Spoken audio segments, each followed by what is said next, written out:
Because in amnesty, the minister can't have a lot of discretion because the law is everybody gets. So it probably would be more, probably the intent might have been better to allow the minister would use his appropriate judgment, recognizing he or she has responsibility for revenue generation in the country, and therefore needs to optimize government revenue to do the things that government wish to do. But someone who is deliberate, and that there are some people in a country like this, as I pointed out. And sometimes when you're in government, you have to fortify yourself as leaders, not to allow situations like that to affect you, because we are all human beings. And the minute you say no, then you become an enemy. They're ready to go to the next side. But so be it. So be it.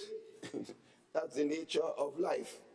But you have to stand, because in the overall context of things, you will be able to stand on very noble ground. Because when they attempt to go to people to claim that you treat them badly, you have the facts to show this is what he or she wanted me to do.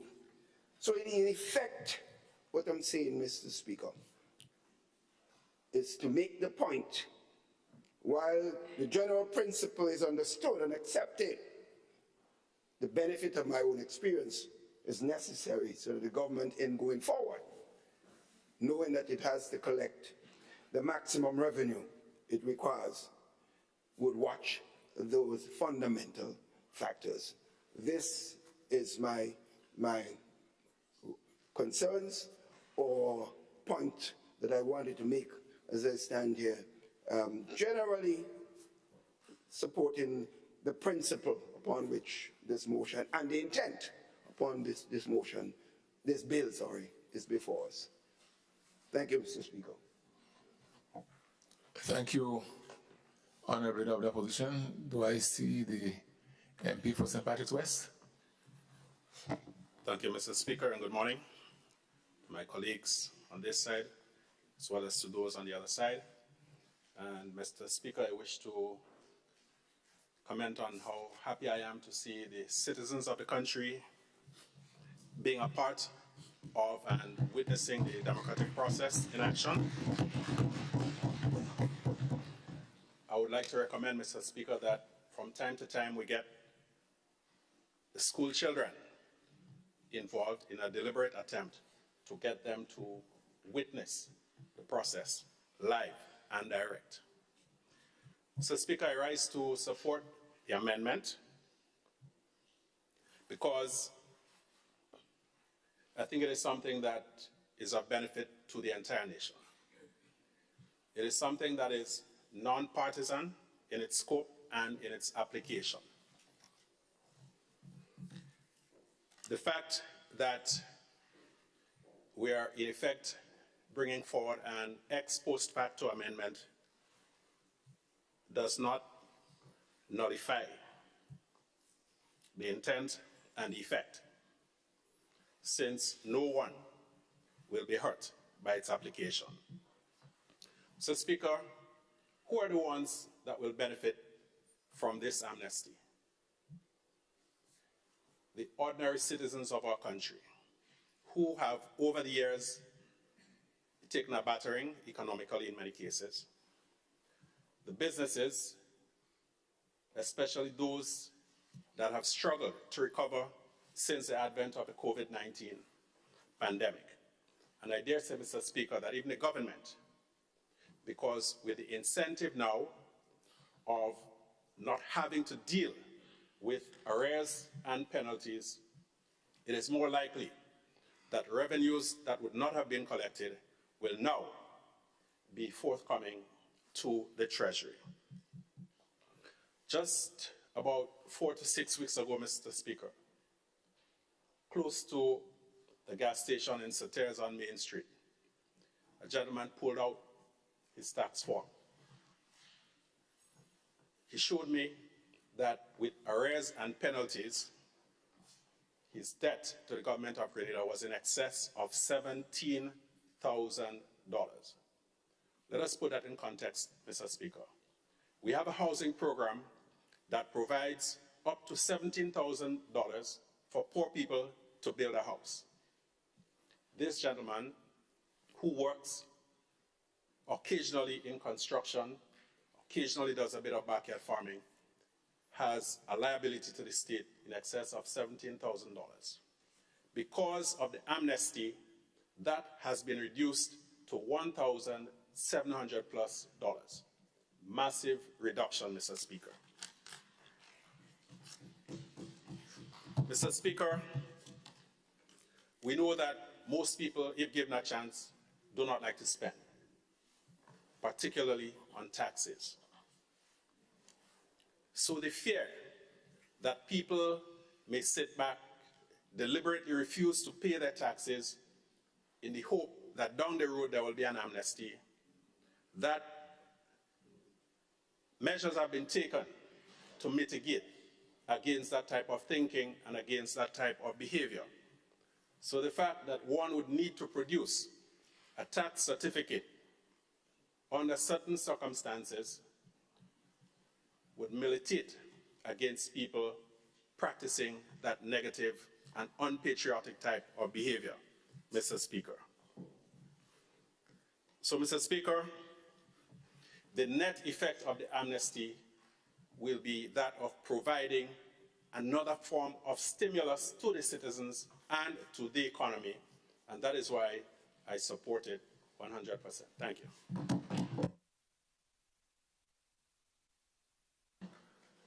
Thank you, Honourable MP for St. Patrick West.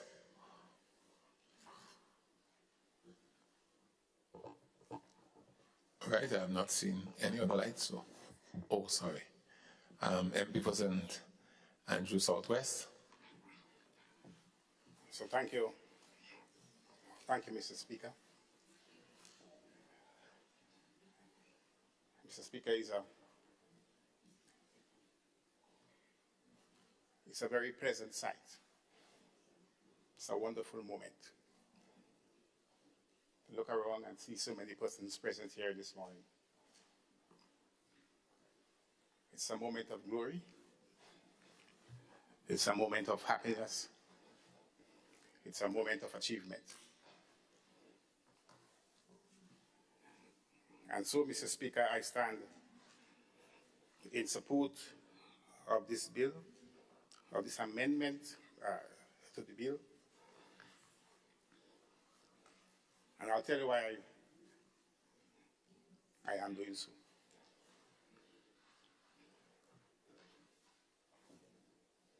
Mr. Speaker,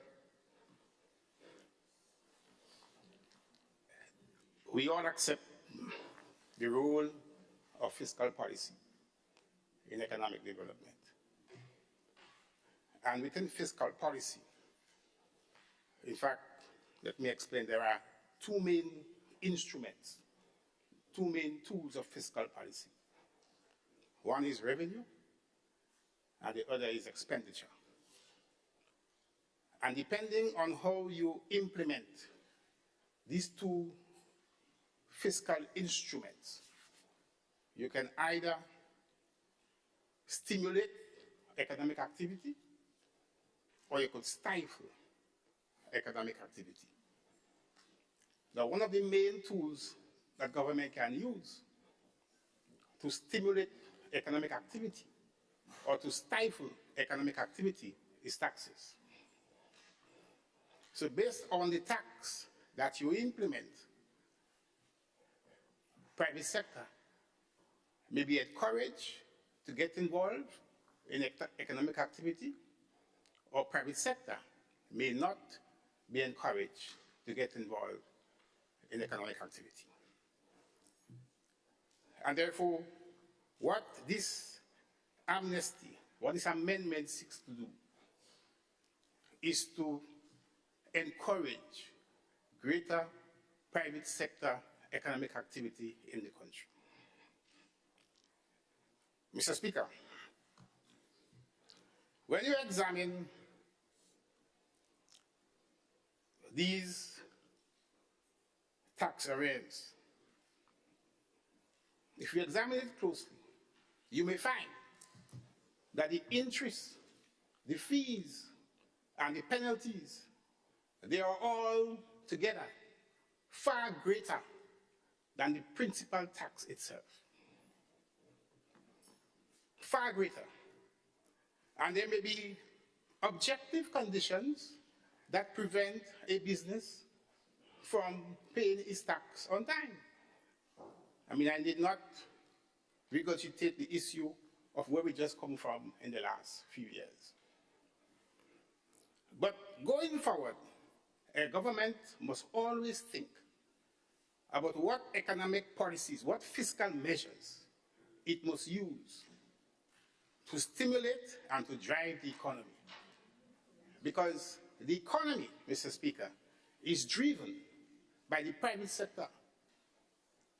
And government role in the economy must be to facilitate and to encourage greater economic activity in the country. And therefore, Mr. Speaker, the implementation of this amendment would result in substantial savings for those private sector individuals. And if those savings are used to be plowed back into the economy, it would mean further economic activity down the road, which in fact means more tax revenue to be collected down the road. So in one sense, Mr. Speaker, really and truly you're not losing. You're not losing. You're not for, what you forego today in interest and penalties and whatever, what is foregone today is being collected down the road in higher tax revenue. So in that regard, Mr. Speaker, I give full support. But more than that, Mr. Speaker, a tax policy must provide a certain amount of confidence of the private sector. The private sector must have confidence in the government and in what the government is doing. So if the government enunciates upfront what its plans are, what its fiscal policies are, what its tools are, and the private sector knows that, it could be able to act.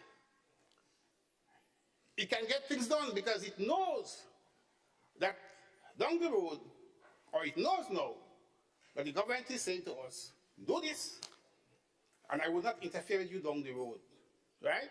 So the private sector therefore has confidence in the economic and the fiscal policy of the government, so it can get things done. So, Mr. Speaker, in that regard, from the point of view of confidence, and mind you, we are already seeing a demonstration of confidence in the economic and fiscal policies of this government, you know. You've seen it with a number of economic activities that are presently taking place in the country. You look around and you see so much construction taking place. Why do you think you have so much construction taking place? It's because they believe in the fiscal and economic policies, the tax measures, the very same tax measures. They believe in those tax measures. And those tax measures are geared towards getting the private sector more involved in the economy. And that's what we need. We need to grow our GDP. Not GDP doesn't mean Greater Democratic Party, you know. GDP means gross domestic product. And the gross domestic product, Mr. Speaker, is the value of the output that people living in Grenada work and produce. Yeah? Our GDP, understand this? Our GDP is a reflection of our productivity. Our productivity, that's what reflected. So the more we produce, the more we work and produce, Mr. Speaker, the greater will be our GDP. Yeah? The more productive we are, and the more goods and services we have available for our consumption, which in fact means an improvement in our living standards. And that's what we are all about, improving the living standards of our people. And if it means foregoing tax revenue now, if it means foregoing interest and fees and penalties now for an increase in economic activity down the road, we will certainly do it. And that's what we are doing. Thank you, Mr. Speaker.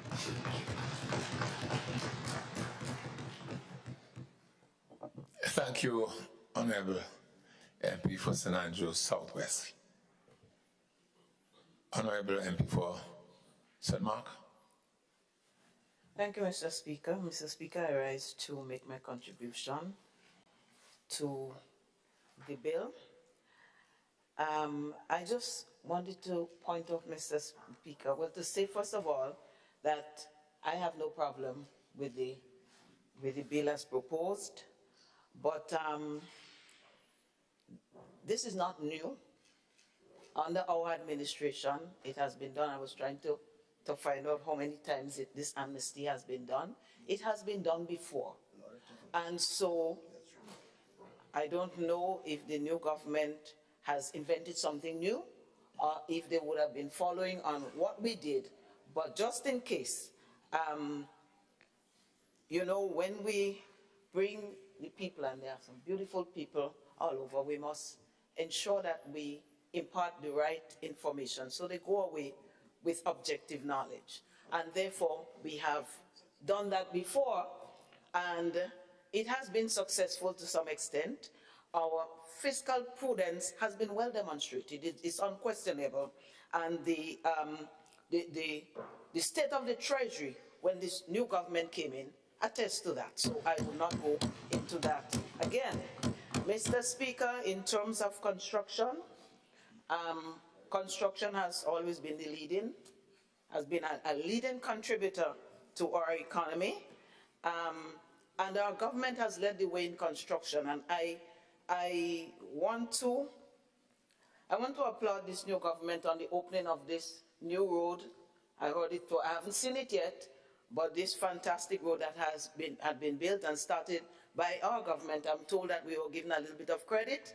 We on this side like credit for what we do, and so that construction would have contributed to the economy as well. And also the airport bypass road, which is so significant for airport. You go in, and you guys have been traveling, we know that.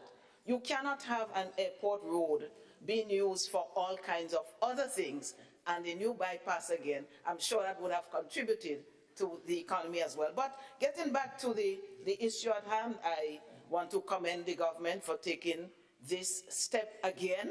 And I want to, through you, Mr. Speaker, to appeal to our people to make the best of it, and to also be resolved not to let it just keep recurring. Because while some may have had extenuating circumstances, some just, once it's government, and government won't pick you up and put you in jail, or government wouldn't do this or do that, then we ignore it and use our monies for other things. But we must remember that we all have a responsibility to our country, and that we must pay taxes, because as the learned member said, government's work is done through the revenues that it generates. And if we do not do that, then we fall short. And not so long ago, well, it's almost a year now, we had the budget presentation, and the budget presentation is dependent upon the taxes that people pay. So in paying taxes, you are really paying service to your own selves, to us as individuals, to our families and our countries. And sometimes we are negligent in doing that. So through you, Mr. Speaker, I want to appeal that we all pay our taxes, pay our dues on time. So maybe the amnesty won't be necessary, but as it presents itself now, that we as citizens take advantage of that amnesty, because I do know that some persons would not have been able to go forward without having those taxes and penalties and whatever removed. So let us use it for Grenada, Carriacou, and Petit Martinique. I thank you, Mr. Speaker. Thank you, Honorable MP for St. Mark. Honorable MP for St. Andrew Northeast. Thank you, Mr. Speaker.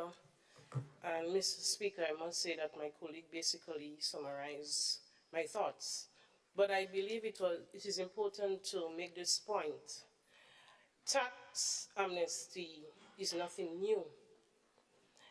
And ever so often, we have to go back to tax amnesty. It means that the culture, the mindset of the same private sector, same citizens must change so that this can be effective once and for all. I was also hoping to hear something more transformational coming from the transformational team, something different. I was hoping to hear that so that we do not have to go back. We are basically doing or putting forward a policy that has been implemented on several occasions. And we are hoping that we see later, we forego now so we can receive the gains later on. This has been tried before, and we are back again. So have we really researched the issues?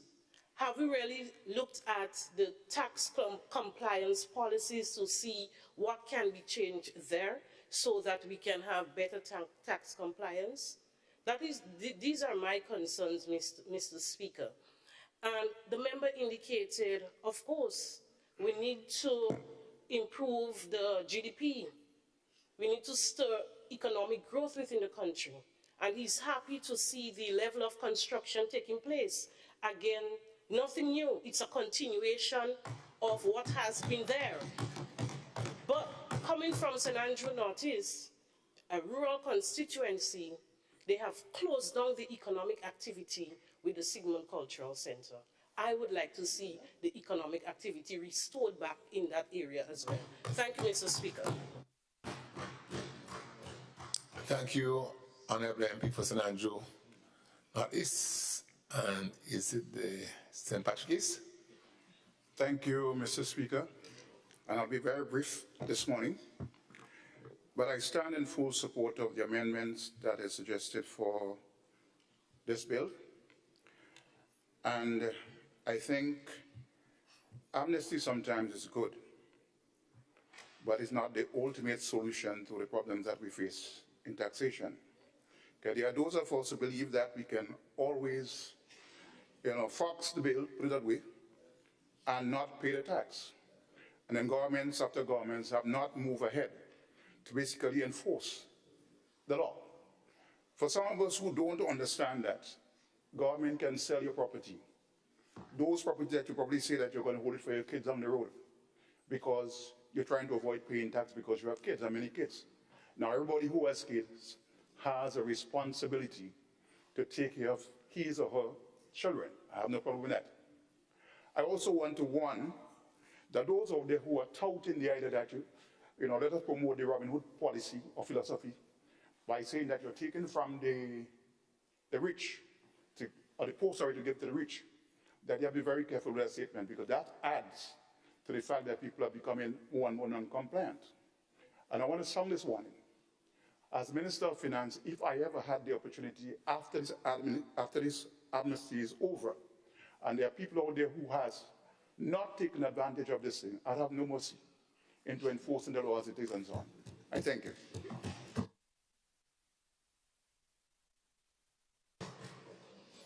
Thank you, MP for St. Patrick East.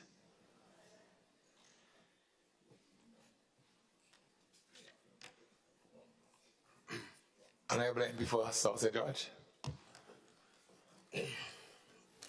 Good morning, Mr. Speaker, and everyone here at the House.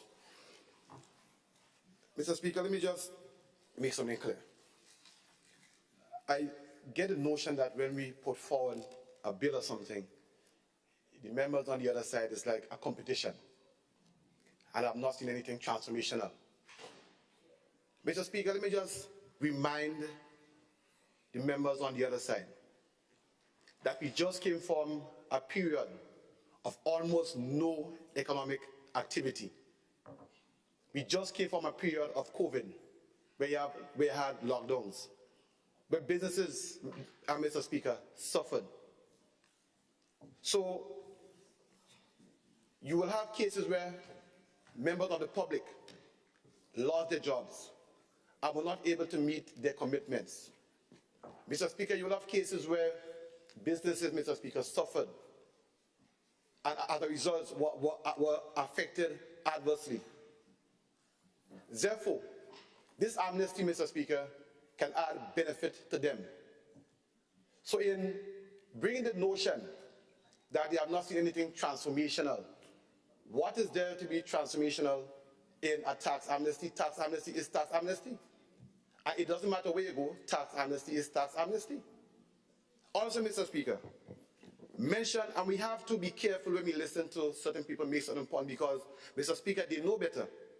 And they try sometimes to mislead the Grenadian people. We just heard about the Simone Cultural Center, and we'll give the notion that we, as a government now, have stopped economic activity because we have stopped the process. Mr. Speaker, the Simone Cultural Center was not a cultural center. It was a shell with a stage. And we are saying, if you have to be true to the people of Carriacou, Pidgin, and Grenada, you have to give them a cultural center, and that is why we stopped it. So we have to debunk all those nonsense, Mr. Speaker. And we have to be clear with the Grenadian people and be truthful. Because when you know the truth and you try to distort it to fool the people of Grenada, that is where, Mr. Speaker, I personally have an issue with. So I'm saying tax amnesty is tax amnesty. And we as a government, we are pro-business.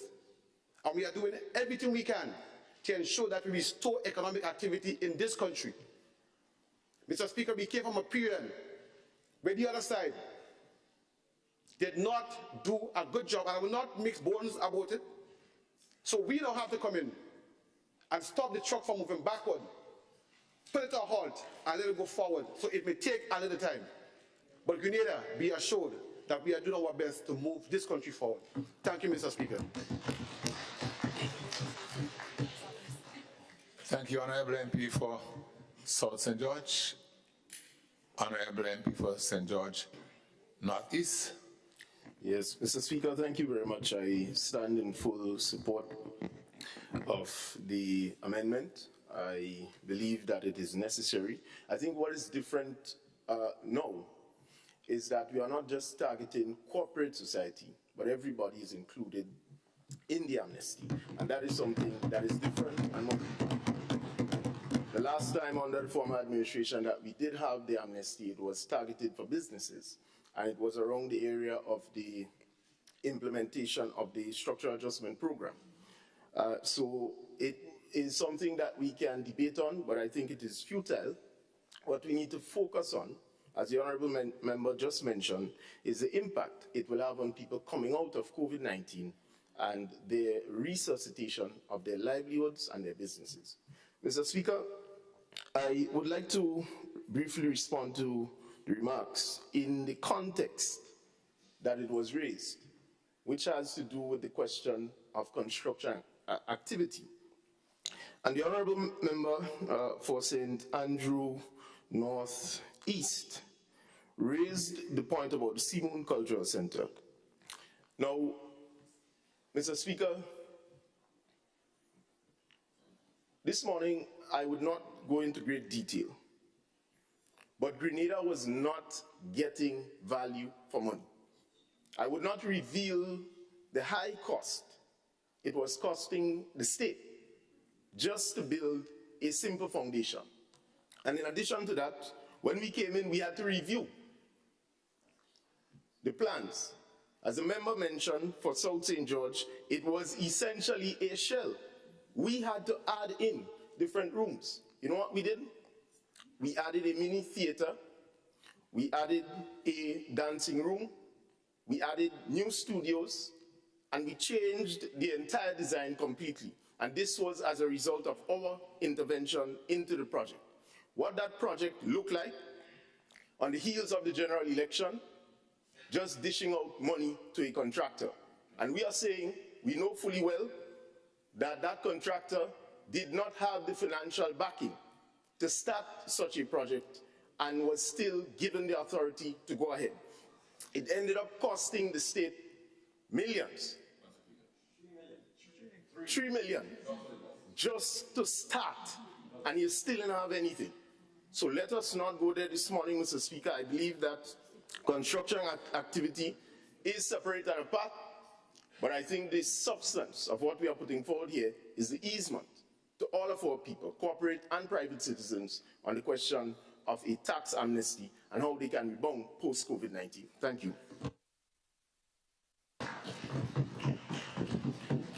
Thank you, Honorable MP for St. George Northeast and the MP for the constituency of Carriacou and Peter Martinique.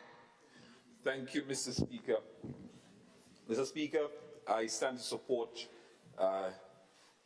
this motion that's brought before us this morning.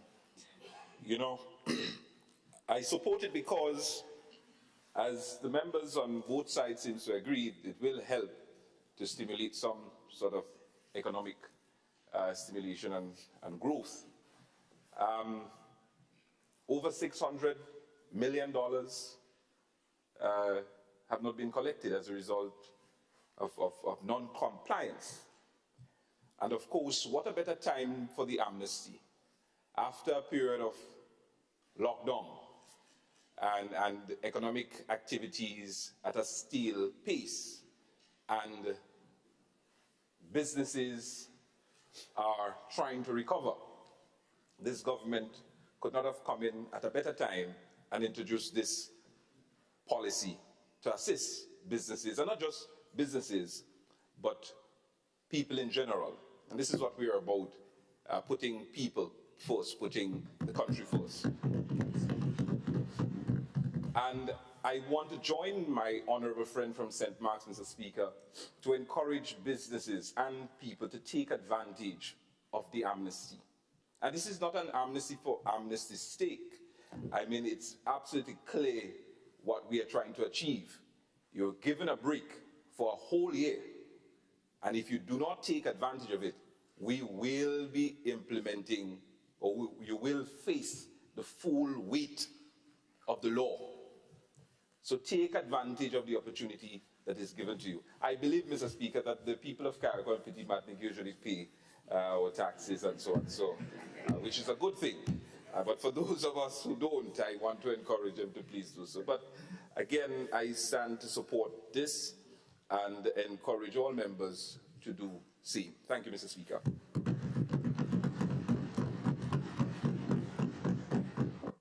Thank you, Honorable MP, for the constituency of Carriacou and Peter Martinique. I think, Honorable Prime Minister. Thank you, Mr. Speaker. Good morning again. Good morning to members of the House, to those who may be following online. Mr. Speaker, I think it's important, perhaps, since ultimately we're here as members of constituencies, for me to assure the member for St. Andrew Northeast that we are in fact committed to ensuring that St. Andrews Northeast, and in particular Simon, given the long history that the site has with our cultural activities, including in particular back in the day, the Calypso semi-finals, that we are committed to ensuring that a cultural center is built, and that it is built to a standard and a quality, and that the amenities are deserving of the people of St. Andrew Northeast. So I just want to assure of that. But equally, Mr. Speaker, I want to assure the member for St. Andrew Northeast that as a government we will not stand by and allow contractual arrangements, and I'm going to put contractual arrangements in bracket, that are obviously not in the best interest of the people of St. Andrews Northeast to proceed if we have the ability to do something about it. And I recognize the hesitancy in the honourable member for St. George Northeast and the Minister for Youth, Sports and Culture in not wanting to go into the details. But the reality is the details of what we found were not pretty. And I'll start with this simple fact.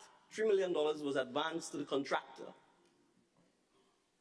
in the absence of the contractor meeting any of the requirements for the contract as set out by the government's own consultant. So the money was given to the contractor before the contractual documents were in place. They were given to the contractor before the contractor had the insurance bond to ensure that if he did not perform, or if it did not perform, that the government and the people of St. Andrew Northeast would have a bond to claim upon. And we also have to factor in that if you're talking about a cultural center, the facility as designed did not permit for any indoor activity. So if it rained, you couldn't. If it rained, you will get wet on the stage. Right? And those are things that, Mr. Speaker, we need to be able to take to the public, not just in here. Because to me, if you're going to build a cultural center in Simoon, we're all talking about consultation. Where was consultation with the people of Simoon?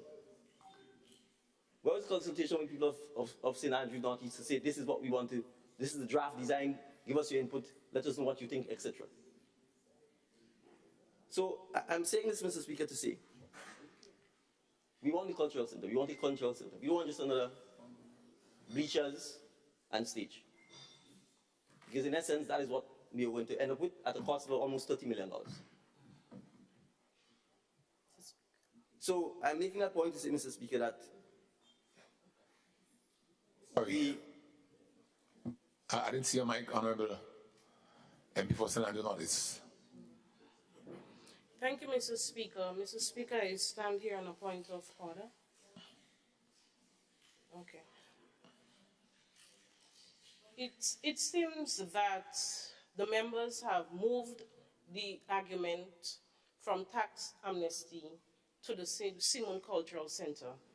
I made a statement in reference to what the Honorable Member for St. Andrew Southeast mentioned in terms of economic activities and me wanting to see economic activities being restored back to St. Andrew Northeast.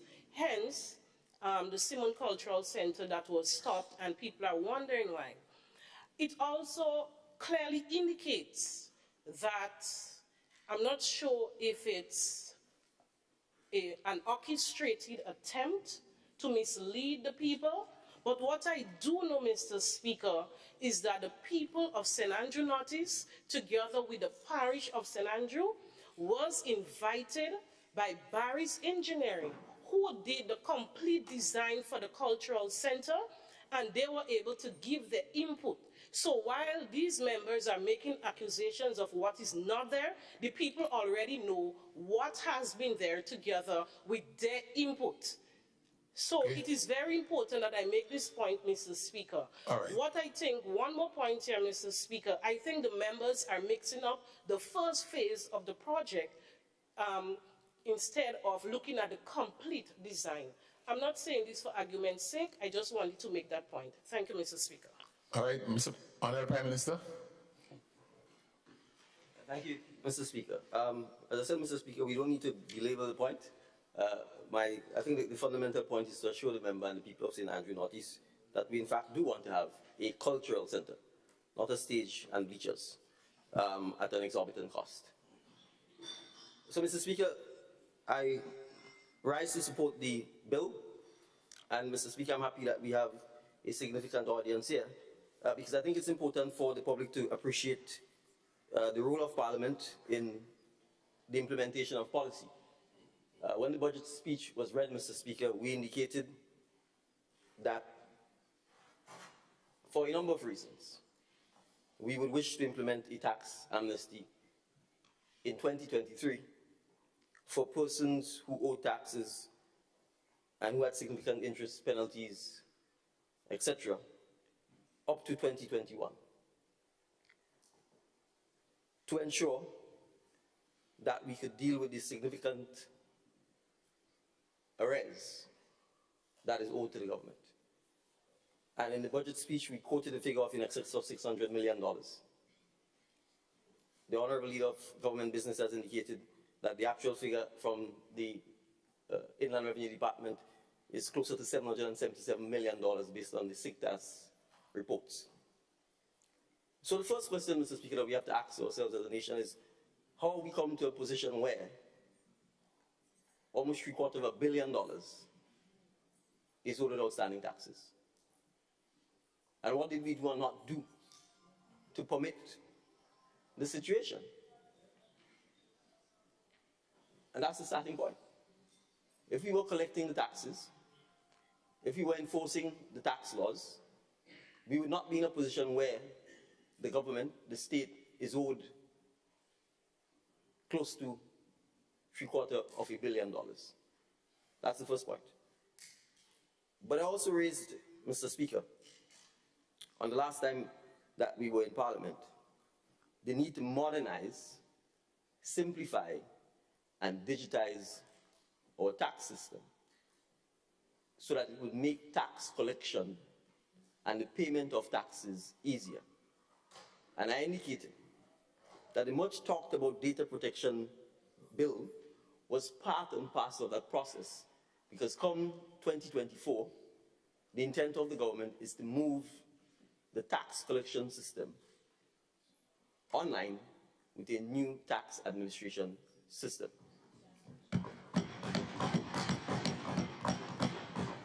And so we need to ensure, Mr. Speaker, that when we migrate the data into that new tax system, that the data is credible, that the integrity of the data is important.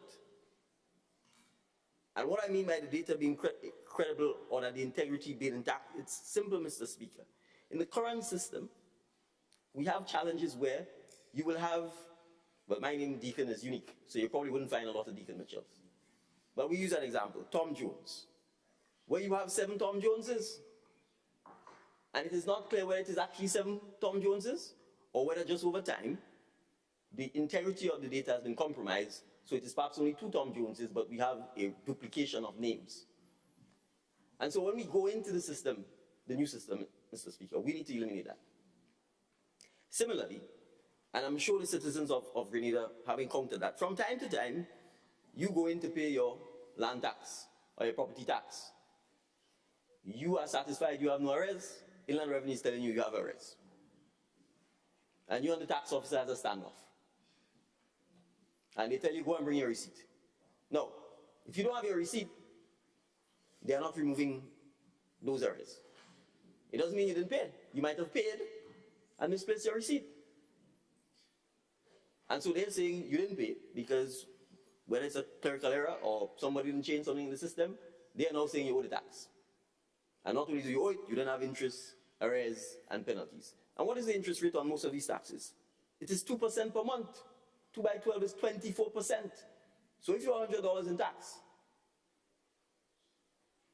in 4 years, the arrears plus the tax is $200. And that's just the interest. Then you add the penalties, etc. So, Mr. Speaker, you will very well find that of the $777 million allegedly owed to the government, that a significant percentage of it is, in fact, interest and penalties. And if genuinely persons find themselves in economic difficulty and they can't even pay the tax, how do you pay the interest and penalties? They can't. And so we have to come to the realization that it doesn't make sense continuing with this process. We need to bring it to some sort of manageable size so that when we go forward, we can eliminate as much as possible this massive backlog of arrears, mostly of interest and penalties, and we don't migrate that into the new taxation system. And so the purpose of the amnesty is twofold. One, to actually legitimately give the citizens who've had a hard time the opportunity to pay the tax only, with the interest and the penalties being waived. And you have an entire 12 months to do so. You can go into the revenue, you can make a payment plan, you can go to a financial institution, get a loan, and pay the tax, because the financial institutions are not charging you 24% interest. They may charge you 6 or 8. So it is still cheaper to borrow and pay off the tax at 6 or 8% than it is to not pay it and accumulate interest charges of 24% or more. So that's the first thing. The second issue I wish to raise, Mr. Speaker, is this. And the learned members on the other side were right. Tax amnesties are not new. And in reality, certainly since the Tax Administration Act was passed, this administration and the former administration have been giving tax amnesties without the backing of the law. And let me repeat that. This administration and the former administration, since the Tax Administration Act has been passed, I'm saying this administration because since we came into office and since I held the portfolio of Minister of Finance, several tens of persons write asking for waiver of the interest and penalties. They are normally reviewed at the Inland Revenue. They sent to the Office of the Minister of Finance and via Cabinet for approval. But the law does not permit that. It actually doesn't. And a citizen could challenge the fact that both this administration and the former administration have been granting waivers of interest and penalties, even though there is no express power under the Tax Administration Act to do so. So we recognize that, and we recognize that given our stated policy of granting the amnesty, that we need to make sure we correct the anomaly by getting the law amended to actually authorize the Minister of Finance to waive the interest and the penalties, not on a discretionary basis. And this is important, Mr. Speaker. Not by the minister deciding, I like this person, so I'm going to waive it. I don't like this person, so I'm not going to waive it. That is the beginning of the end when you start going down a dark hole. The amnesty here is anyone who has arrears of taxes and have accumulated interest and penalties, regardless of your political persuasion, regardless of your sex, regardless of your levels of income, regardless of whether you're an individual or a business, you will get the amnesty once you go in and make arrangements to pay off the taxes. In this year, the interest and the penalties will be waived. And so, Mr. Speaker, as I said, I obviously support the amendment. The amendment is directly linked to our policy statement in the budget, and we can assure our citizens that when we move into 2024, we are moving with a simplified tax administration system. We are moving with a system that allows you to pay your taxes online at any hour of the day, any hour of the night. You don't have to come and line up at the Inland Revenue. And it's not just taxes. We are moving to ensure that as many of the government services which our citizens have to use, that they can pay for these services online. Thank you very much, Mr. Speaker.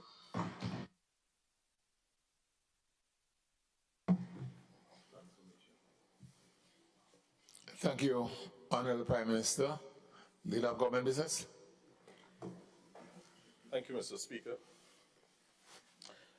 Mr. Speaker, well, firstly, let me express my appreciation to this Honorable House and its members therein for the discussion on this bill, points raised, and everything. But, Mr. Speaker, I wish to just respond to two suggestions that was made to the House and to add a little clarity, because this is not the first time these utterances have been made, and I think we are speaking to the public, and the public must be made aware of what is factual, what is truth. Firstly, Mr. Speaker, it is said that it is not the norm that these bills go through all the stages at a single sitting. So, Speaker, well, over the last 9 or so years, prior to the last election, most, maybe about 90% of the bills went through all the stages at a single sitting. So that has been the norm. We are privileged in this dispensation, Mr. Speaker, that there is an opposition. And I think this is what adds to the quality of the debate that is emanating from this House. And as a government, we are happy that there is an opposition. We are happy to account in an honest and transparent manner to the Grenadian population of the decisions that we have taken at Cabinet and the things that we want to do, or that we have planned to transform this economy of ours. Secondly, Mr. Speaker, it was said that there was no legal basis for the decision to waive tax, to waive fees and penalties from January 1st to the time that this bill is passed. Well, that is furthest from the truth. Firstly, Section 61, subsection 1, is the legal basis on which the minister may waive those taxes, those interest and fees and penalties. But additionally, Mr. Speaker, the particular bill speaks to it because it is subject to negative resolution. So if it is subject to a negative resolution, it is saying that all that happened prior to, from the commencement date to the time in which the bill is actually passed, is the legal basis on which it stands. So the bill itself makes provision for it. So, Mr. Speaker, I'm just calling upon us as honorable members of this House to exercise our discourse in a way that is honest and transparent, so that those who are looking on, especially our juniors, who will occupy these seats not long from now, can learn from these discourses. And so, in the future, we will continue to have high-quality debates as what has started from 2022, the second quarter of 2022, going forward. Thank you, Mr. Speaker. Thank you, Honorable Leader of Government Business. I now take it to the vote. Honorable members, the question is that the bill be read a second time. All those of that opinion say aye. Those of the contrary opinion say no. The ayes have it. Indeed, the ayes have it. The bill for an act shortly entitled Tax Administration Amendment Bill 2023.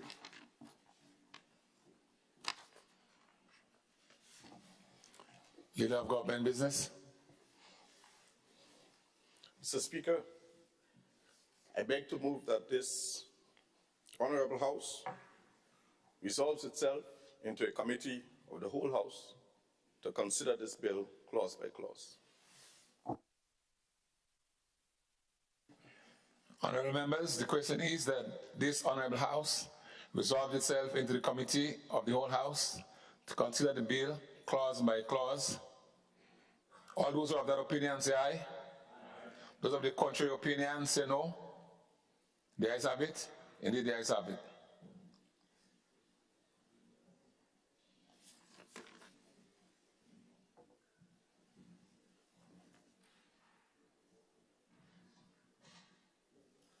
This Honorable House is now in committee. Clause 2, insertion of new section 58A to Principal Act.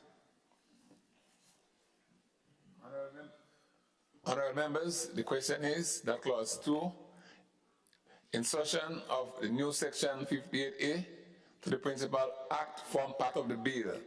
All those of that opinion say aye. Of the contrary opinion say no. The ayes have it. Indeed, the ayes have it. Clause 1, short title and commencement.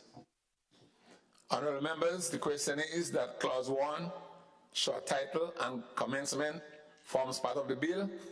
All those of that opinion say aye. Of the contrary opinion say no.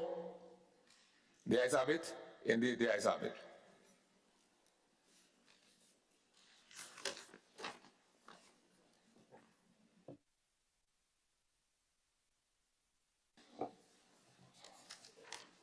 Leader of Government Business. Mr. Speaker, sorry, Mr. Chairman. Sorry. Yeah. Yeah.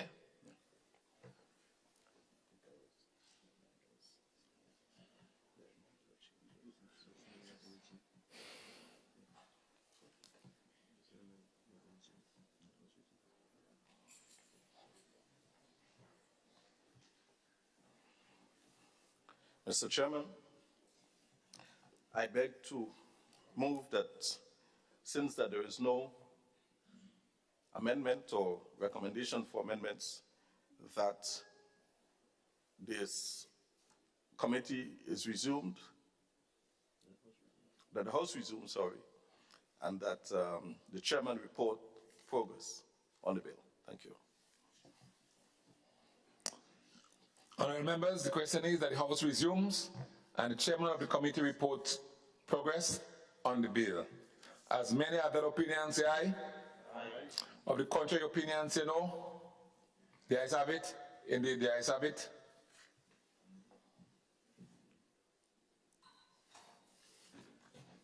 This Honourable House now resumes.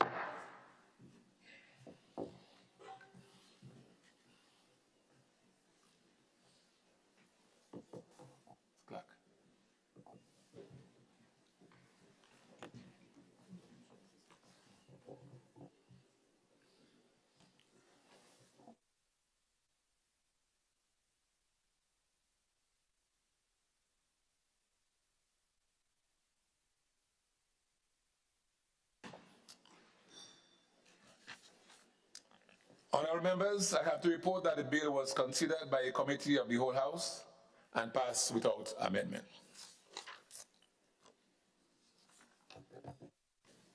Leader of Government Business. Mr. Speaker, I beg to move that the chairman's report be adopted. Honourable members, the question is that the chairman's report be adopted. As many as are of that opinion, say aye. Of the contrary opinion, say no. The ayes have it. Indeed, the ayes have it.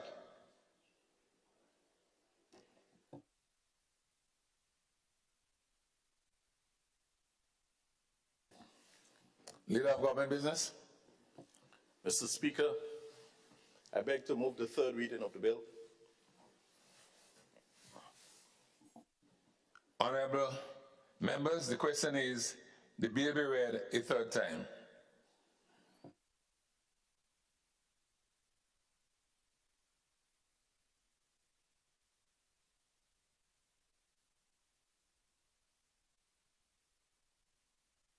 Honourable members, the question is the bill be read a third time and pass.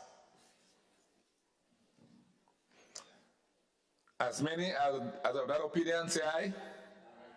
Of the contrary opinion say no. The ayes have it. Indeed, the ayes have it.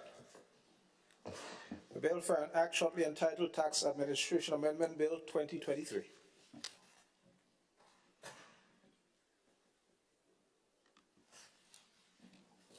Leader of Government Business. Mr. Speaker, I beg to introduce for the first reading of a bill for an act shortly entitled Public Finance Management Amendment Bill 2023. A bill to amend the Public Finance Management Act number 17 of 2015, shortly entitled Public Finance Management Amendment Bill 2023. Leader of Government Business. Mr. Speaker, I beg to move that the relevant standing orders of this House be suspended to consider this bill clause by clause. Honourable members, the question is that the relevant standing order of the House be suspended to enable the bill. Sorry. Honourable members, the question is that the relevant standing order of the House be suspended to enable the bill to be taken through all stages at this sitting.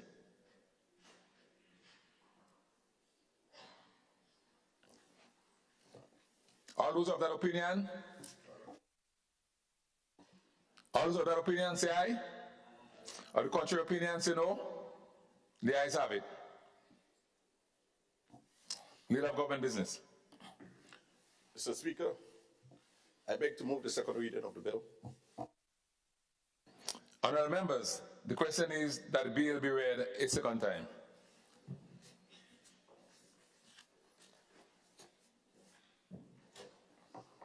Leader of Government Business. Thank you, Mr. Speaker. Mr. Speaker, the Public Finance Management Amendment Bill 2023 seeks to amend the Act, the Principal Act, to further delimit the application of the provisions of the Principal Act as it pertains to statutory bodies and state-owned enterprises. In particular, Mr. Speaker, the proposed amendments seek to resolve an existing conflict between the provisions of the Principal Act and that of the National Insurance Act, Cap 205. And this is ultimately aimed, Mr. Speaker, at strengthening entities such as the NIS by allowing them to build portfolio resilience by way of diversification of the investment portfolios. This includes, Mr. Speaker,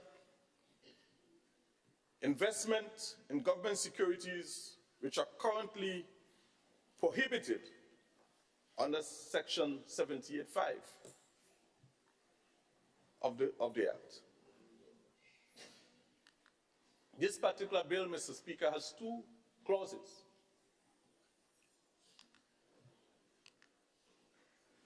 Clause 1, Mr. Speaker, speaks to the short title of the bill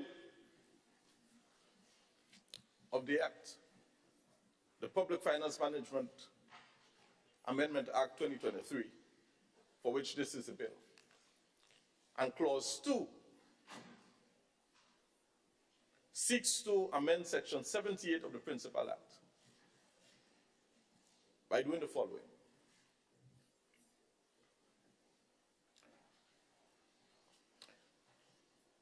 Clause 2, Mr. Speaker, allows statutory bodies and state-owned enterprises to include local, regional, and international government securities in their options for investing excess funds. Presently, they cannot do that.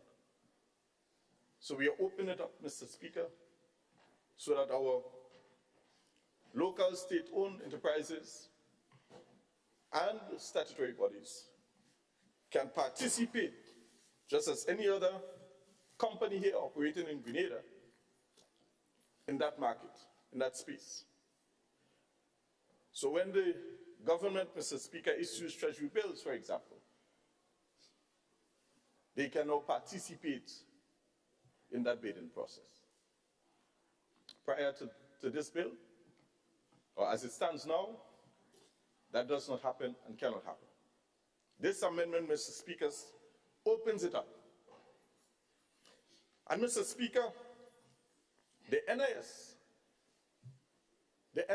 Act, Cap 205, permits the NIS to make such amendment as we speak. But the Public Finance Management Act prevents it. This bill erodes or removes that confusion and allows the NIS to be able to participate without breaking the Public Finance Management Act. Mr. Speaker, additionally, this particular bill excludes the NIS from the application of subsection 7. So subsection 7, Mr. Speaker, does not apply to the NIS. And what does subsection 7 say?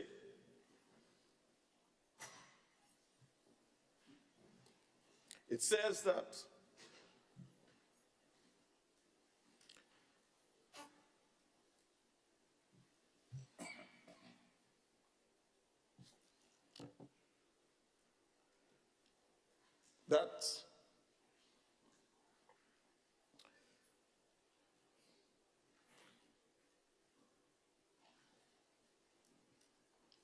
the entities that receive, as a matter of fact, it says that any excess funds that a state-owned body and or statutory bodies have in their possession, the minister, through the minister and through the consultation with the board, of course, would have to or may deposit those funds with the government. So what this is seeking to do is to exclude the NIS from such requirement.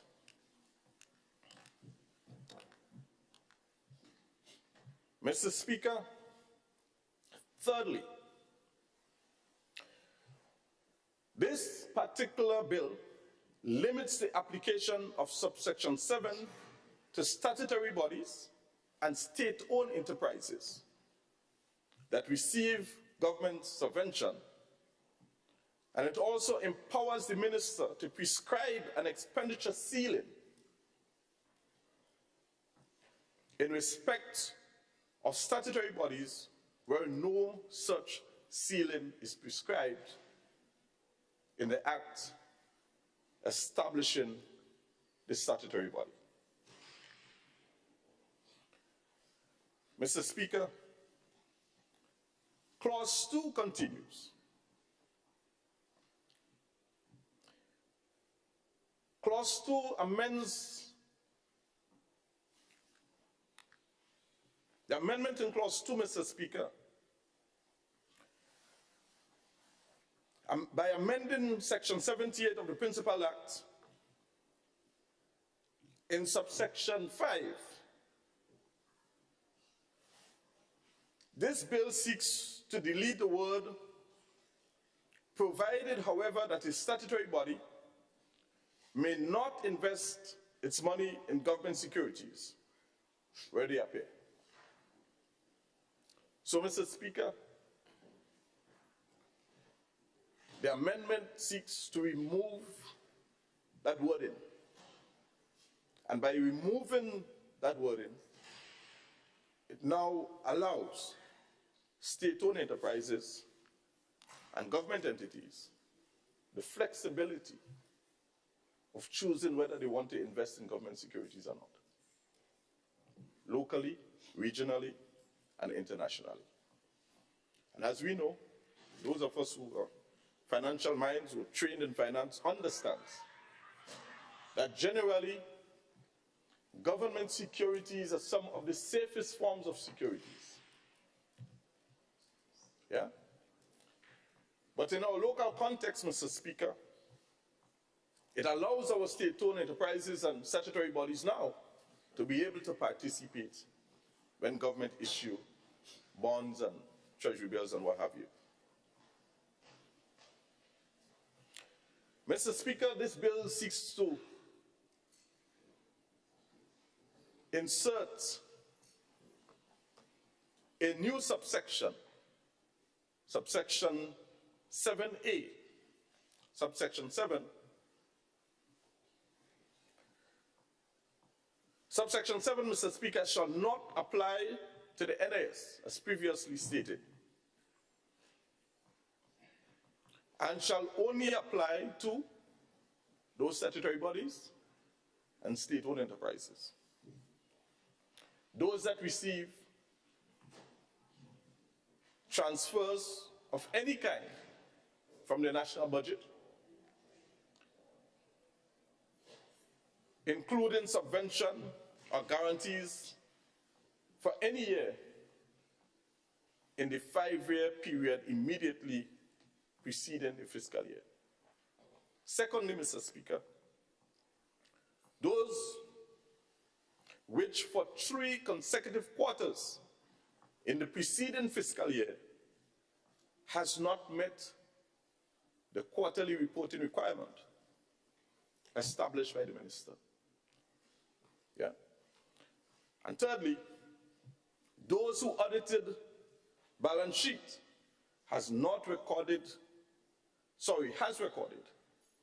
a negative equity position. So what this is doing, Mr. Speaker, it is saying to those state-owned enterprises and statutory bodies that they are called to a higher level of accountability and transparency. If you fail to report, if you experience negative equity positions, then government will say to you, those monies that were received and in excess of, you got to pay it over to the government coffers, thus ensuring that there is a level of vigilance at all times in these entities, Mr. Speaker. And we, very current in our minds, Mr. Speaker, is that of the MNIB. If these kinds of measures, Mr. Speaker, were in place during the life of the MNIB, I'm pretty certain that we would not have lost so much. Clause 2 continues, Mr. Speaker. Clause 2 seeks to repeal subsection 9 and substituting, therefore, the following new subsection. New subsection 9, where a law establishing a statutory body does not prescribe an expenditure ceiling, the minister may prescribe expenditure ceiling for that statutory body by order. So we say now, Mr. Speaker, that under this new subsection, statutory bodies, state-owned enterprises, shall not just spend without limitations. We are ensuring, Mr. Speaker, that there is a limit to which these bodies may incur additional debt by putting a ceiling, Mr. Speaker, to which they can. Also by inserting after section 9 the following new subsection, subsection 10, which reads, where the minister prescribed an expenditure ceiling under subsection 9, a statutory body shall not incur any liability or make any commitment above any ceiling prescribed by the minister without the prior written approval of the minister. Must be in writing. So, Mr. Speaker, this is ensuring that statutory bodies and state-owned enterprises are called to a higher level of accountability and monitoring. Where a statutory body, Mr. Speaker, incurs any liability or makes any commitment above the expenditure ceiling prescribed under section 9, the minister shall have the power to override any financial decision or any commitment made by the statutory body. It is saying, Mr. Speaker, that the ministers cannot operate by remote control.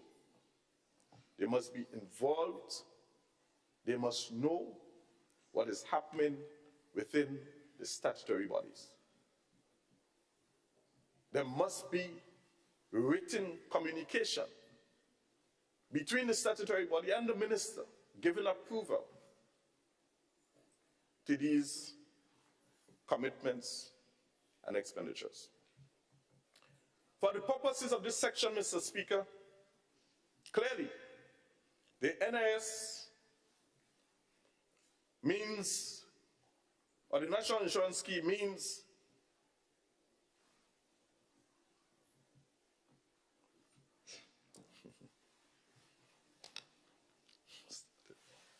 I stand on that particular point, Mr. Speaker. So, Mr. Speaker,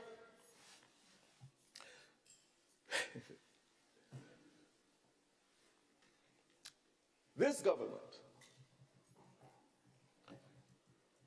is setting the tone for prudence, is setting the tone for a higher level of accountability, is setting the tone for closer monitoring and scrutiny of statutory bodies and state-owned enterprises, so that we do not repeat the mistakes of the past. This bill, Mr. Speaker, is part of government's transformative program to ensure that these legislations that have been passed prior to now are tightened up a bit so that the state can have better reporting, so that the state is protected, or the coffers of the state is protected from overspending by any one of these institutions. And those institutions that have excess funding, excess finances, shall now deposit back to the National Treasury by way of communication, of course, between an agreement between the board and the line minister. This, Mr. Speaker, we believe is important and strategic in ensuring that there is good direction and good governance exercised in all of these entities. Thank you. Thank you, Mr. Speaker. Thank you, Honorable Leader of Government Business. Honorable Leader of the Opposition. Thank you, Mr. Speaker. This, of course, this public finance management bill has its historic consequences, and a lot of work went into ensuring that this initiative and this act will have been able to provide better management of the country as a whole, because our statutory bodies are a significant part of economic and social development in our country. Mr. Speaker, to contextualize, in addition, what Minister pointed out, which an area he did not provide any explanation. Historically, in the 70s, 80s, 90s, when the debt to GDP ratio of the country was defined, the debt incurred by the statutory bodies were not included. They were not included. So successive governments will be stating debt to the GDP ratio, which may not necessarily have been accurate in the context of the commitments of the society. It was, in fact, agreed that debts incurred by statutory bodies, and historically these bodies were not appropriately supervised by the governments of the day. So people were expending resources, making commitments that turned out to be not just commitments by the state enterprises, but contingent liability on the state. So the debt of the country must include, it was agreed, the debt incurred by statutory bodies. That's precisely. In fact, you wouldn't believe the size of the debt to GDP ratio were increased enormously because there are a number of statutory bodies which it became alarming, the level of debt that we had to incur. In some cases, while government was indicating that it cannot afford to provide workers with a certain level of increases, the same government were to agree its children, so to speak, which by definition, I mean the statutory bodies, they were a child of the state, were in fact giving quite serious increases way beyond what government was giving its workers, which posed a fundamental problem because some of the work has been performed by workers in the statutory body could not have been said to be vastly different from some of the workers in the public service. In some cases, some of the workers in public service were performing tasks way beyond what some of the members of the statutory body. So it was agreed that should have been changed. So clearly, the amendments coming to the end, and of course the fact that Section 7 details it and says what statutory body will not apply is in fact a positive development. Mr. Speaker, my only serious observation, and again, like I did in the previous bill, is to make the point for what it's worth. For those who are listening or wish to examine it may do so, but that's up to them. My only observation, therefore, is on the proposed amendment, Section 9, is that it does not consider the time value of money. If an expenditure ceiling is established in law for a particular statutory body, as time progresses, Mr. Speaker, because of the time value of money, the ceiling will become somewhat irrelevant, out of sync, so to speak. Accordingly, this amendment removes the flexibility of the minister to adjust the ceiling with time, but would also mandate that the statutory body make the adjustment through Parliament. Now, I'm not in government, but I do need to make this point. In a modern society, Mr. Speaker, with various moving parts, issues of expenditure should not be confined, in my view, to a parliamentary adjustment, because some of it may be immediate So it's something I think the government need to look at for what it's worth.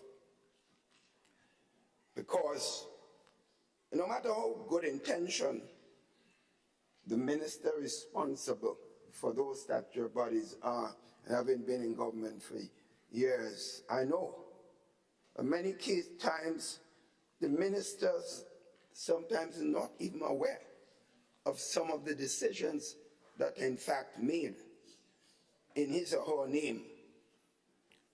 And therefore it's important that the minister responsible for finance, who has overall responsibility for any debt incurred by anyone in the state that has any relationship with government, any institution.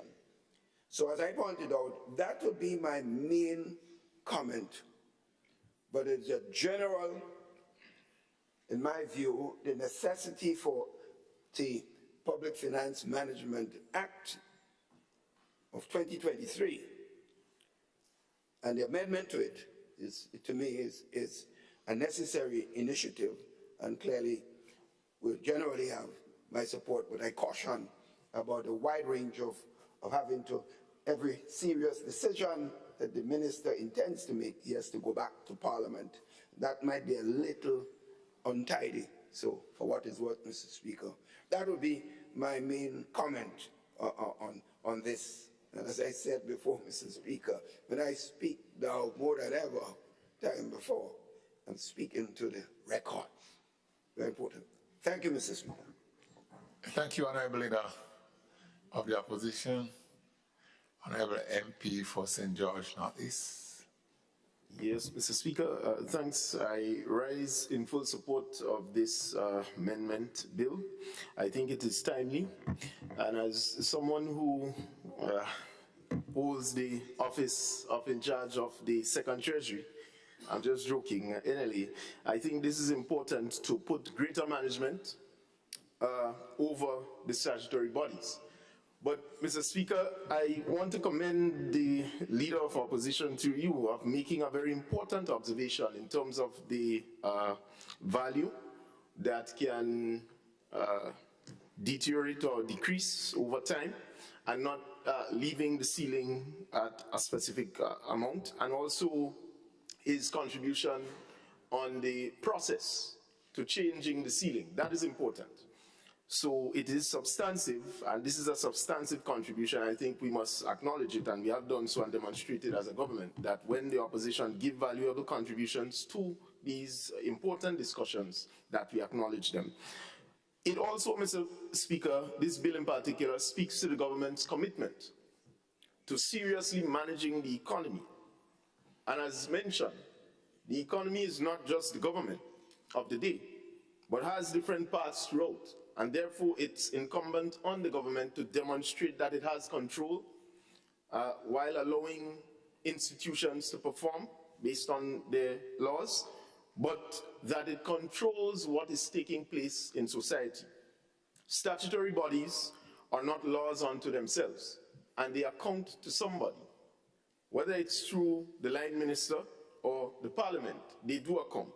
And as such, we need to give the necessary structure, life, for that accountability to be continuous and to be improved over time. And this is what this particular amendment seeks to do. So I fully support it, and I, Mr. Speaker, look forward to its implementation and how it will roll out throughout for all statutory bodies. Thank you. Thank you, Honorable MP for St. George Northeast. MP for St. Andrew Northwest, Southwest. So thank you, Mr. Speaker. Mr. Speaker, I stand in support of the amendment to this bill. And Mr. Speaker, specifically, I want to refer to Clause 2 that seeks to amend Section 78 of the Principal Act, and Clause 2A,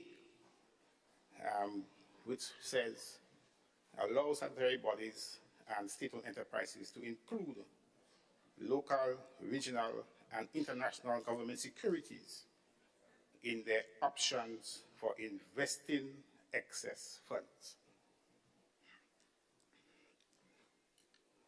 What that means, Mr. Speaker, that's what I want to talk about in support of this bill.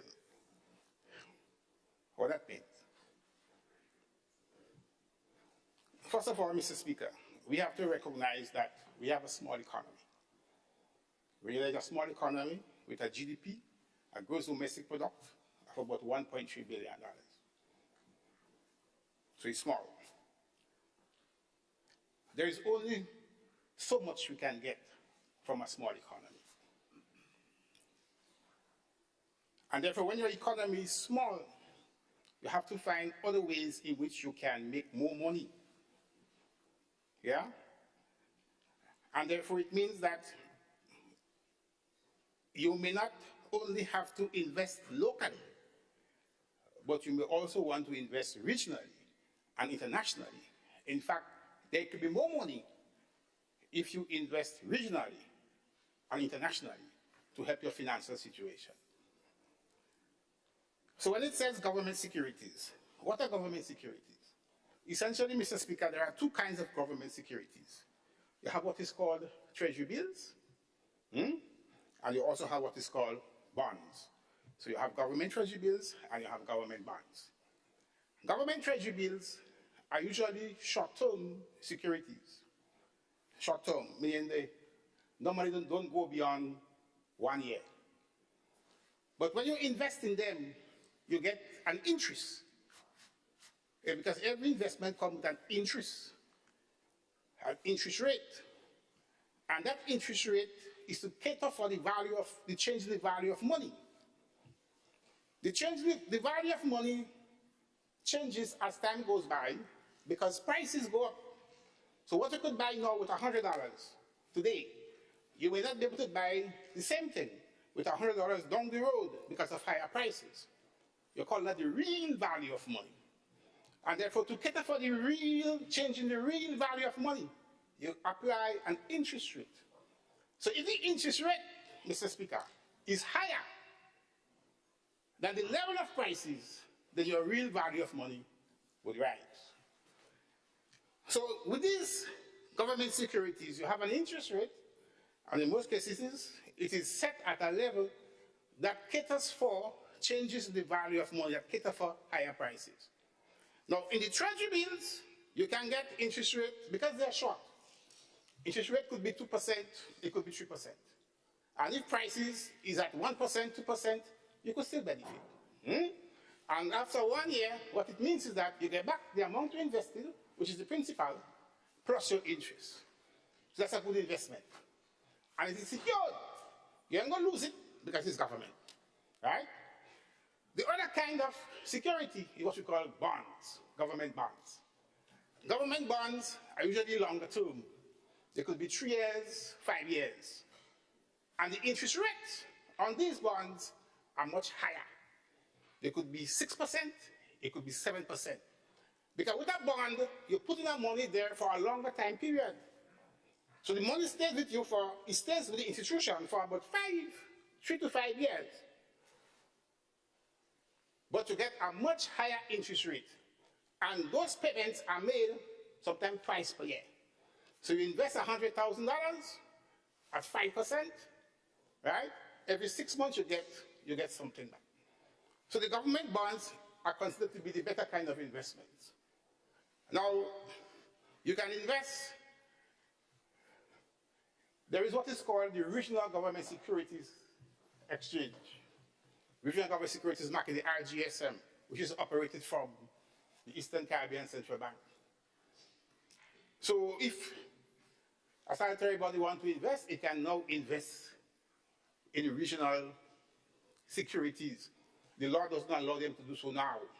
That is the beauty of this amendment. It allows them to go beyond the local boundary and invest regionally and also internationally. Internationally means, for example, that if the US government is issuing a treasury bill or issuing a bond, they could buy it. They could buy it. China buys all the bonds that the US government issue. Yeah? So they could buy, which is good, which means that they can make more money. So the question of mobilizing resources is facilitated for these institutions by relaxing that part of the bill that says you can't invest beyond your shores. Good? So, Mr. Speaker, I support in full, therefore, this amendment to the bill because it gives sanitary bodies a new option for making money, for becoming financially strong, and for ensuring financial sustainability, a new option. And my advice to them, in the same way that NIS now has an investment unit where they invest externally, they invest internationally, they buy securities, not just in government, but even in private sector abroad. My advice to these, our international, our sanitary bodies and state enterprises is that know that you can invest outside of Grenada. You should seek to establish investment units within your institutions and begin to take advantage of the opportunities that are available for you all there by buying government securities, buying treasury bills, buying government bonds, wherever they are. And this is an important aspect of your financial strength. In fact, Mr. Speaker, when you read the actual report from the actuary for the NIS, they're making the point that the strength, the financial strength of the NIS going forward lies precisely in the extent to which it can make more money from its investments abroad. And therefore, if that opportunity is also afforded to our statutory bodies, our local statutory bodies, to invest abroad, my advice is that jump on it, take it, and bring a new sense of financial management to your institution. You are now acquiring a different kind of knowledge of how to invest abroad. There's a whole, you could study that. You could go to university, Mr. Chair, and study international investment. How do you invest abroad? It's a new area of financial activity within your institution. And therefore, if you're speaking about transformation and transforming the way we should do business in this country, this is an example. This is a perfect example of financial transformation and of financial management and of financial operation of our statutory bodies and of our state enterprises. Thank you, Mr. Chairman.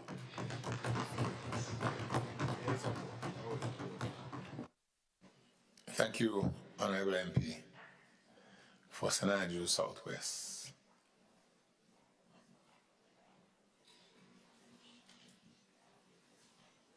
Okay, I'm not seeing it. Okay. Leader of Government Business. Yeah, Mr. Speaker, I rise to thank the members for their contribution.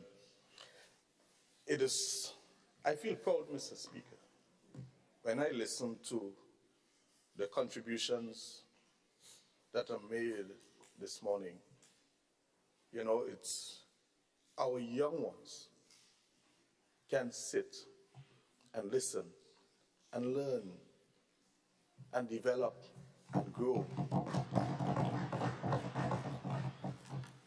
I'm of the firm belief, Mr. Speaker, that this is what the Grenadian population has been clamoring for a long time, that they can be proud of the men and women who sit in their parliament.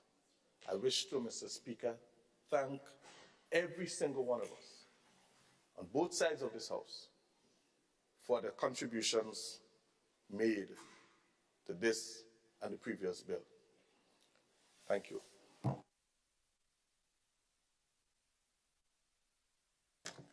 Thank you, Leader of Government Business.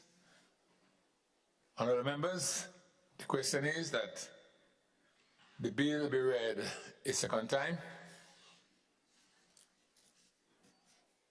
As many as of that opinion, say aye. Those of the contrary opinion, say no. The ayes have it. Indeed, the ayes have it. A bill for an act shortly entitled Public Finance Management Amendment Act 2023.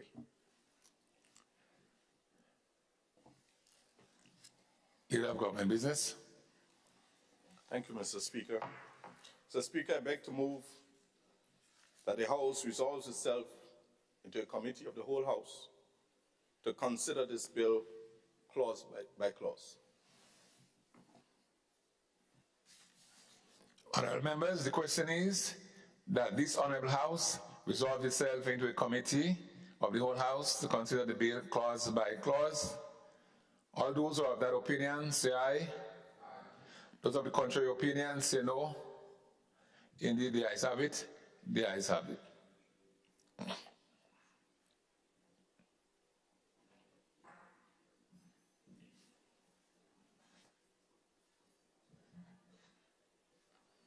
This Honourable House is now in committee. Clause 2, amendment of Section 78 of Principal Act.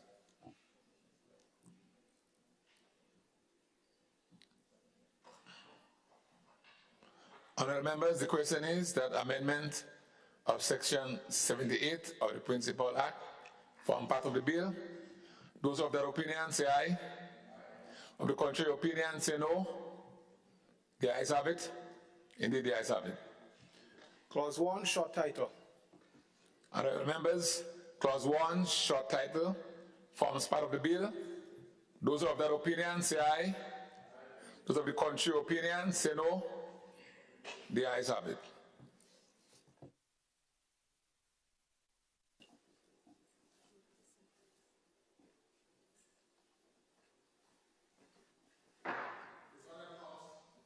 Now resumes. Oh,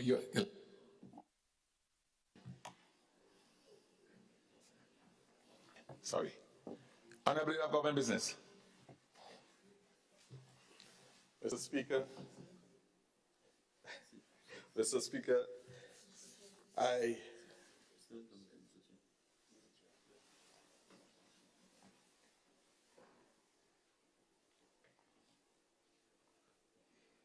Mr. Speaker, I beg, Mr. Chairman, sorry, sorry, Mr. Chairman,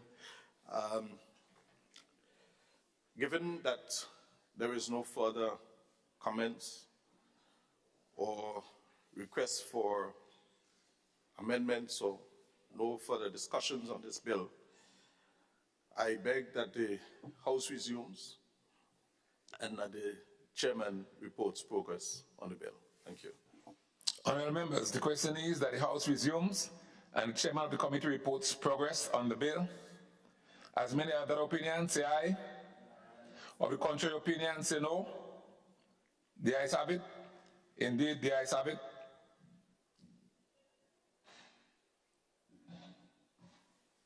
This Honourable House now resumes.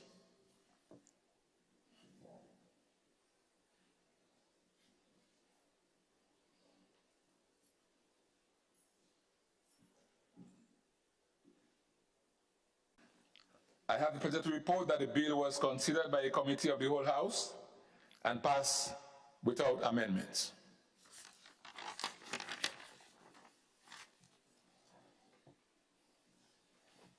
Leader of Government Business. Mr. Speaker, I beg to move that the Chairman's report be adopted. Honourable members, the question is that the Chairman's report be adopted. As many as are of that opinion say aye. Of the contrary opinion say no. I think the ayes have it. Indeed, the ayes have it. Leader of Government Business. Mr. Speaker, I beg to move the third reading of the bill.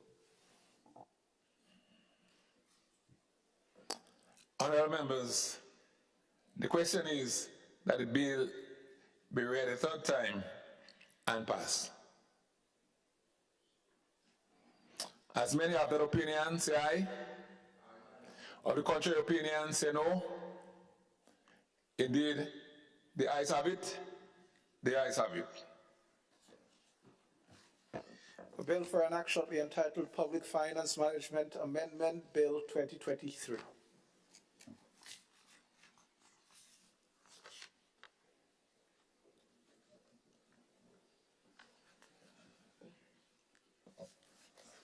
Item 16, request for leave to move the adjournment of the House on matters of urgent public importance. Item 17, You have to give it time.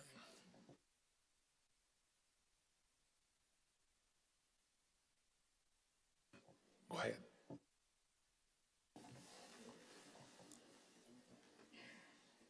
Leader of government business. Mr. Speaker, I beg to move the adjournment of the House. Sign it, aye.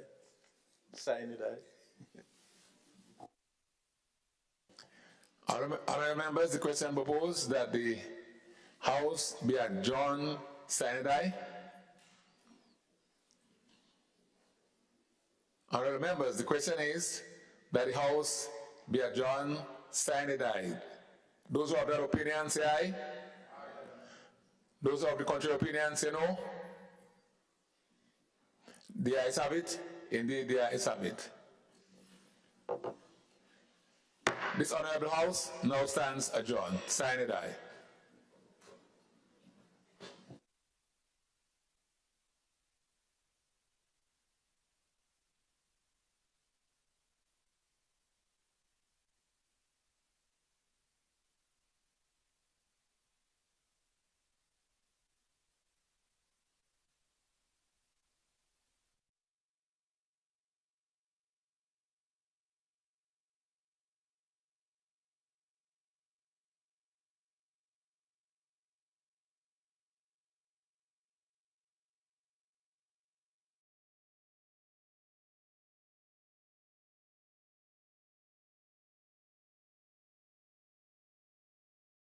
This is